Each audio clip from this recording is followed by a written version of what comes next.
Hello दोस्तों, स्वागत है मेरे शिव पुराण चैनल में। आज हम पढ़ेंगे अध्याय नंबर 14। तो देखिए, हमने शुरू में पढ़ा था, जिसका हम आज अध्याय 14 पढ़ रहे हैं। वो पहले हमने पढ़ा था शिव पुराण की महात्म्य पढ़ा था। अब पढ़ रहे हैं शिव पुराण की विशेषोत्तर संहिता, जिसका हम अध्याय पढ़ रहे हैं 14। हमने 13 अध्याय पढ़ दिए, आज हम 14 अध्याय पढ़ेंगे। उसमें हमारा यह है कि अज्ञेय, देवज्ञ और ब्रह्मज्ञ आदि का वर्णन, भगवान शिव के द्वारा संतों वारों का निर्माण तथा उनके देवरत्न से विभिन्न प्रकार के फलों की प्राप्ति का कथन। तो क्या है? ऋषियों ने कहा, प्रभु, अग्निज्ञ, देवयज्ञ, ब्रह्मा और गुरु पूजा तथा ब्रह्म तृप्ति का हमारे समक्ष क्रमशः वर्णन कीजिए। सूत जी बोले, महर्षियों गृहस्थ पुरुष को अग्नि में संयम काल, प्राप्त काल, जो चावल आदि द्रव्य की आहुति देता है उसी को अज्ञ कहते हैं। और जो ब्रह्मचर्य में आश्रम स्थित है ब्रह्मचारियों के द्वारा संविदा का आदन अग्निज्ञ है। और जो संविदा का अग्नि में हवन करे वो ब्राह्मणों, ब्रह्मचारियों और आश्रम में निवेश करने वाले द्विजों को जब तक विवाह ना हो जाए और वे औपास नागिन की प्रतिष्ठा ना कर ले तब तक उनके लिए अग्नि में संविदा की आहुति और व्रत आदि का पालन और विशेष यजन आदि की कर्तव्य है। यदि उनके लिए अग्नि के है तो द्विज, जिन्होंने ब्रह्मा अग्नि को विसर्जित करके अपने आत्मा में ही अग्नि का आरोप कर लिया, ऐसे वान प्रस्तुतियों सन्यासियों के लिए यदि हवन अग्नि के है तो वह विविध समय पर स्थिर हितकर और परिमिति और पवित्र अन्न का भोजन कर लें। ब्राह्मणों, संयम काल में अग्नि के लिए दी हुई आहुति और संपत्ति प्रदान करने वाली होती है। ऐसा जानना चाहिए कि प्रातःकाल सूर्यदेव को दी गई आयु की मतलब जैसे प्रातःकाल से पहले जो आहुति दी जाती है उसे आयु की वृद्धि करने वाली होती है।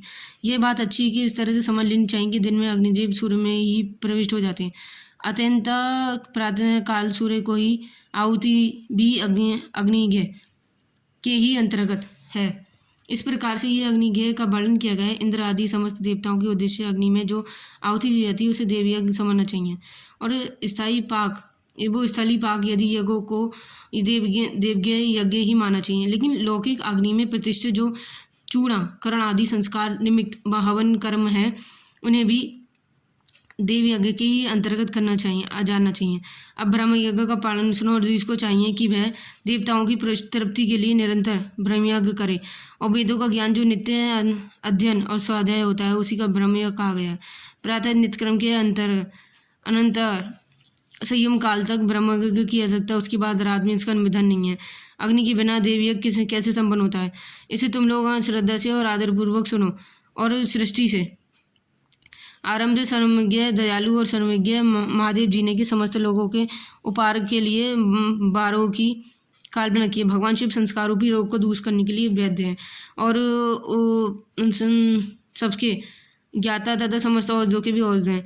उसे भगवान ने पहले अपने बार की कल्पना की और जो आरोग्य प्रदान करने वाला है तथा अपनी माया शक्ति का बार बनाए जो संपत्ति प्रदान करने वाला। जन्म काल में दुर्गष्टि बालक की रक्षा के लिए उन्होंने कुमार की बार की कल्पना की। तत्पश्चात सर्वस्थ महादेव जी ने आलस्य और पाप की निवृत्ति समस्त लोगों को हित करने के लिए इच्छा से लोक रक्षक भगवान विष्णु का बार बनाया। इसके बाद सबके स्वामी भगवान शिव ने पुष्टि और रक्षा के लिए आयु करता त्रिलोक स्थ परम इष्टि ब्रह्म का आयुष कारक बार बनाया, जिससे संपूर्ण जगत के आयुष्मय की सिद्धि हो सके।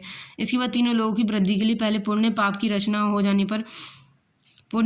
रचना करी, फिर उसके करने वाले लोगों को शुभ अशुभ फल देने के लिए भगवान शिव ने इंद्र और यम के बाणों का निर्माण किया। ये दोनों बार क्रमशः भोग देने वाले तथा लोगों की मृत्यु भय को दूर करने वाले हैं। इस तरह से यम और इंद्र के जो भोग देने वाले वो मृत्यु है। इसके बाद सूर्य आदि 7 ग्रहों और जो अपने स्वरूप प्राणियों के लिए सुख दुख सूचक और भगवान शिव ने उपयुक्त 7 बारों की स्वामी निश्चित किया। वह सबके सब ग्रह नक्षत्रों के ज्योतिर्मय मंडल में प्रसिद्ध हैं। शिव के बार तथा दिन के स्वामी सूर्य हैं। शक्ति संबंधी बार के स्वामी सोम हैं और कुमार संबंधी दिन के अधिपति मंगल है। विष्णु बार के स्वामी बुध हैं और ब्रह्मा जी के बार के अधिपति बृहस्पति हैं। इंद्र बार के स्वामी और यम बार के स्वामी शनिश्चर अपने अपने बारे में हुई देव देवताओं की पूजा करके अपने अपने फल को देने वाली होती है। सूर्य आरोग्य की, चंद्रमा सम्मति देने होता है और मंगल व्यवतियों का निर्माण करने हैं। तो बुध बृहस्पतिवार आयु की वृद्धि करते हैं और शुक्र भोग लेते हैं और शनिश्चर मृत्यु का निर्माण करते हैं। ये 7 बारों के क्रमशः फल बताए गए हैं जो उन देवताओं की प्राप्ति से फल प्राप्त होते हैं।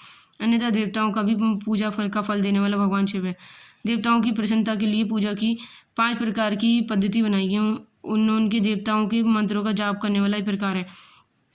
पहला फल ये प्रकार है, उनके लिए होम करना, दूसरा दान करना, तीसरा और तप करना, चौथा प्रकार है।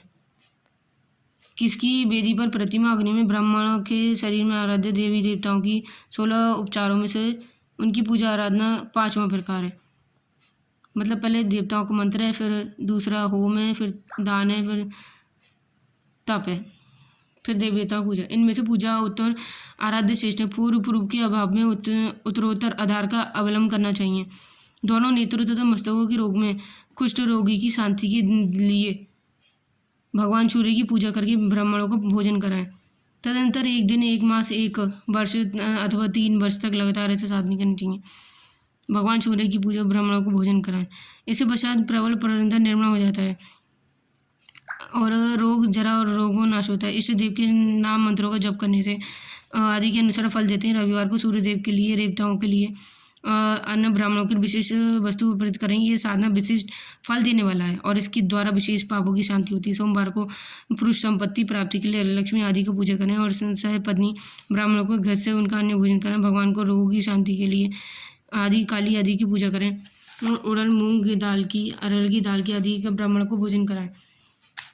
बुधवार को विद्वान और पुरुष आदित्य आनंद से भगवान विष्णु का पूजन करें। ऐसा करने से सदा पुत्र और मित्र, कलर इत्यादि पुष्टि जो दीर्घ आयु होने की इच्छा रखते हैं, वह गुरुवार को देवताओं की पुष्टि के लिए यज्ञोपित तथा घृतमिष्टि घी से यजमान पूजन भोगों की प्राप्ति के लिए शुक्रवार को एकादशी हो देवताओं का पूजन करें। ब्राह्मणों की प्राप्ति के लिए पारदर्शक युक्त अन्न दें। इस प्रकार से स्त्रियों की प्रसन्नता के लिए सुंदर वस्त्र आदि का विधान करें और शनिश्चर पूर्णता का निर्माण करने वाला उस दिन बुद्धि, मान, प्रश, रुद्र आदि की पूजा करें और तिलक से, होम से, दान से देवताओं को संतोष करके ब्राह्मण को तिल मिश्रित अन्न भोजन करें। जिस तरह से देवताओं की पूजा करें वह आरोग्य आदि का फल भागी होगा।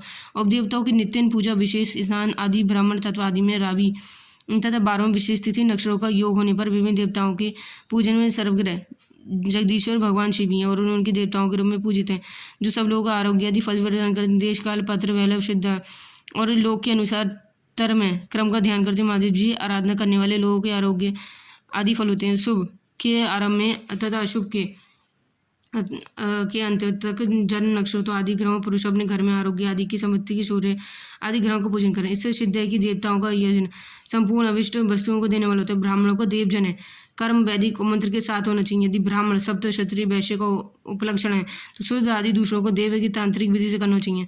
शुभ फल की इच्छा करने वाले मनुष्यों को सातों ही अपनी शक्ति के अनुसार सदा देव पूजन करने। निर्धन मनुष्य तथा व्रत आदि के कष्ट में द्वारा धनी और धन के देवताओं की आराधना करें। मैं 12 वर्ष सिद्धपूर्वक इस तरह के धर्म का अनुसरण करनी। बार बार पूर्ण लोकों में नाना प्रकार के फल भोग कर उन्हें पृथ्वी का जन्म ग्रहण करता है।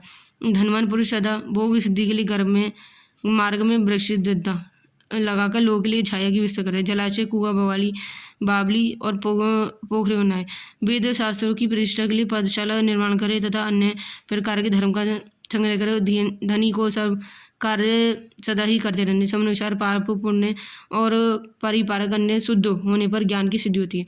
द्विजनों, इस अध्यापक को सुनता तथा पढ़ता और सुनने की व्यवस्था करता, जिससे देव यज्ञ का फल प्राप्त। तो यहीं आपने अध्याय 14 समाप्त किया। कलम 15 पढ़ के सुनाएंगे। वीडियो पसंद आया तो शेयर कीजिएगा। सब्सक्राइब चैनल ना करना भूलिएगा। नमस्कार।